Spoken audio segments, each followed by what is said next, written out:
How to make carbon fiber components better resist lateral pressure is one of the difficulties in the application of carbon fiber composites. The following explores it from 3 aspects.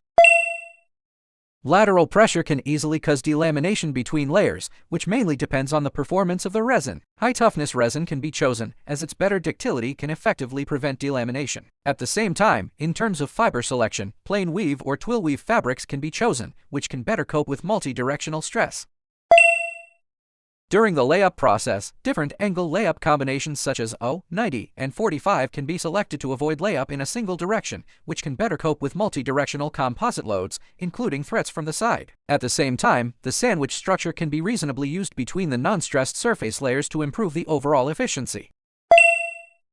Pressure is applied to the packaged pre-impregnated material through vacuum bag pressure, autoclave pressure, and other methods to ensure the resin's wetting of the fibers and minimize porosity to the greatest extent. In conclusion, to achieve lateral pressure resistance, it is by no means possible to rely on a single point. Optimization from multiple aspects is required to systematically enhance the ability of carbon fiber components to resist lateral pressure.